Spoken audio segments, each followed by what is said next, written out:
भी शिव मंदिर में चले जाना, किसी भी शंकर के मंदिर में चले जाना और पार्वती माता का श्रृंगार देखना एकदम साधारण। एक चुंदड़ी ओढ़ी हुई है, हाथ बंधा हुआ है, कोई थोड़ी बहुत चूड़ी पहनी हुई, माथा में बिंदी, बोर, कुंडल सब पहनी, आराम से बैठी। पर बाकी की माताओं का श्रृंगार देखोगे, अपार सुंदरता का श्रृंगार। पार्वती जी फूलों का श्रृंगार करती है, उनके पास में श्रृंगार तो सब है, ऐसे कोई श्रृंगार की कमी नहीं है। माँ जगत जननी जगदम्बा श्रृंगार की कमी है, ढेर सारा श्रृंगार है, पर माँ उस श्रृंगार को धारण करती है जो जनमानस के लिए श्रेष्ठतम।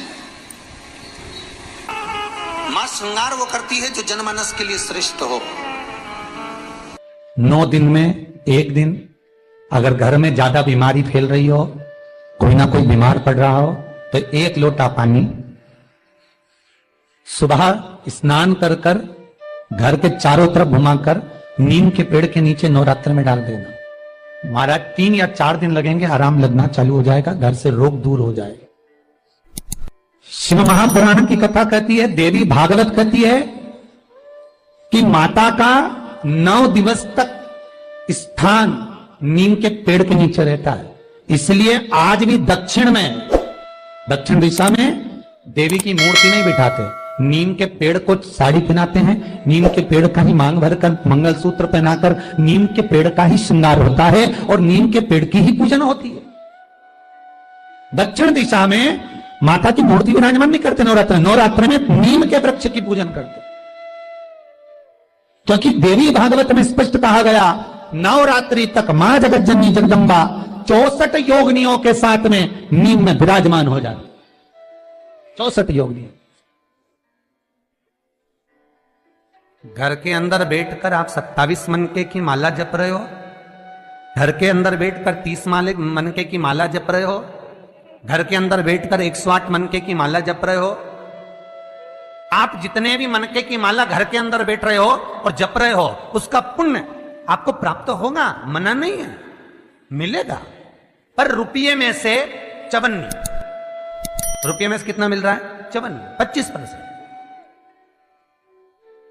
वही माला आप किसी मंदिर में, देवालय में, तीर्थ में जप रहे हो, उसका पुण्य मिलेगा केवल आधा, 50%, मात्र 50।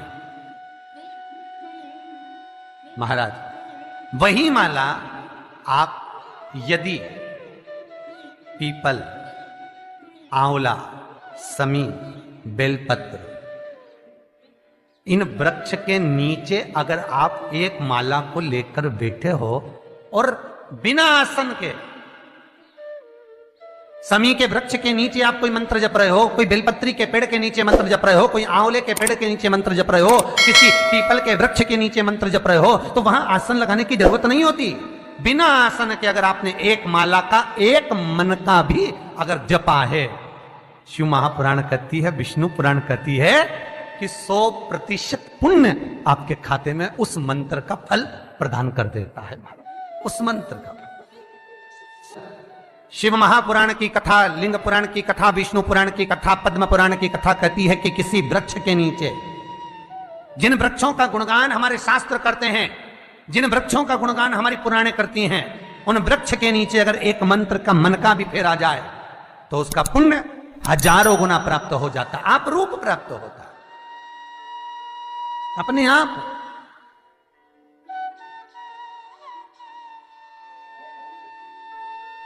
आप जिस पुण्य को करना चाह रहे, मेरा बहुत निवेदन है महाराज, बहुत प्रयास करा करो, प्रयास करना। अगर हाथ के मनके की माला भी नहीं हो और किसी पीपल के पेड़ के नीचे 15 मिनट बैठने का मौका मिल गया, आंवले के वृक्ष के नीचे 5 मिनट बैठने का मौका मिल गया, किसी आंवले के वृक्ष के नीचे आप 5 मिनट बैठे हो, ओम नमो नारायण का मंत्र का स्मरण कर लो, ओम नमो भगवते वासुदेवाय का जाप कर लो, बस उसका फल 4 गुना, हजारों गुना प्राप्त हो जाता है। शमी के पेड़ के नीचे बैठे हो, श्री शिवाय नमस्तुभ्यम का जाप करिए, 4 गुना फल मिलेगा, 1000 गुना फल। बेलपत्री के पेड़ के नीचे गए हो, ओम नमः शिवाय ओम का जाप करिए, फल मिलेगा। उस फल को हमें पाना है। शिव जी का पहला पार्वती के साथ अवतार है काल और काली, महाकाल और महाकाली, पहला अवतार। पर द्वार पर चप्पल पड़ी होने के कारणवश वो लौट कर चली जाती है। बहुत ध्यान दीजिएगा महाराज, थोड़ा सा आपको बुरा लगेगा, लग जाएगा, पर शिव पुराण है, जीवन संवार देगी तो अच्छी बात है, जीवन संवार दे तो अच्छी बात। मंदिर के द्वार पर हम जब चप्पल छोड़ते हैं,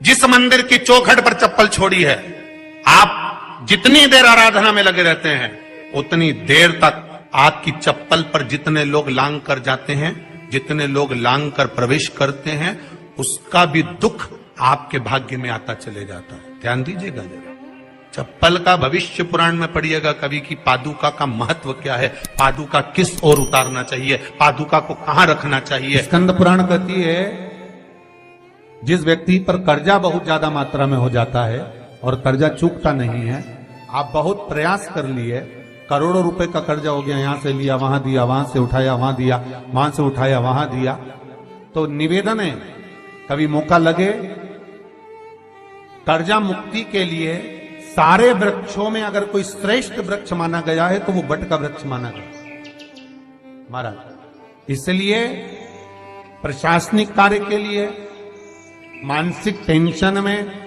परेशानियों में बटकेश्वर महादेव का स्मरण किया जाता है। और यदि निवेदन करूंगा बहुत ज्यादा, यदि आपको कर्जा हो गया है, बहुत ज्यादा कर्जा हो गया और वो कर्जा चूक ही नहीं रहा, तो थोड़े दिन बड़ के पेड़ के नीचे आप बटकेश्वर महादेव के लिए 1 लोटा पानी, उसमें थोड़ा सा पिसा हुआ चावल पीस के गला लेना, चावल को और पीस लेना, पीस के उस पानी में मिला लेना और मिलाकर उसमें थोड़ी सी हल्दी पिसी हुई डालकर बटकेश्वर महादेव के नाम से बड़ के पेड़ के नीचे अपनी कामना कर कर जो कर्जा हुआ है उस कर्जे का भान देते हुए, स्मरण देते हुए छोड़ दीजिए। महाराज 2 या 3 सोमवार एक ही जगह पर करना, 3 सोमवार बाद वहीं से बड़ के पेड़ की थोड़ी सी जड़ उठा लाना और उस जड़ को एक कोई धागे में बांधकर या तो अपनी गले में डाल लो या अपनी जेब में पटक लो, उसको थोड़े दिन पटक कर रखना, लगभग 2 से 3 महीना पटक कर रखो। वो जड़ जैसे बड़ का पेड़ विस्तार होता है, पानी गिरे ना गिरे, जल वृष्टि हो ना हो, गर्मी पड़े ना पड़े, उसको कोई फर्क नहीं पड़ता, बड़ का वृक्ष आप रूप फैलता जाता, उसकी जड़ें अपने आप प्रबल होती है। उसी तरह ये बटकेश्वर महादेव कहीं से भी अगर जड़ आपके पास में रखी है 1 महीना, 2 महीना, 3 महीना तक, तो ये जड़ अपने आप लक्ष्मी को पकड़कर खींच कर लाती है और कर्जे से मुक्त कर देती। बटकेश्वर महादेव का स्मरण सुख का देना है। बेलपत्री का वृक्ष किसका प्रतीक है? पार्वती का।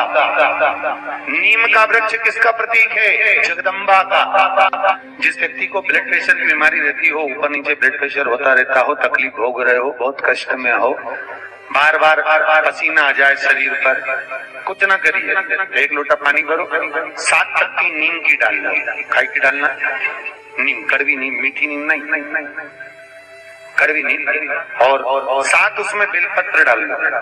जिस व्यक्ति का ब्लड प्रेशर हाई हो, लो हो, उसके कमरे में उसको प्लेट से ढक कर रख दीजिए।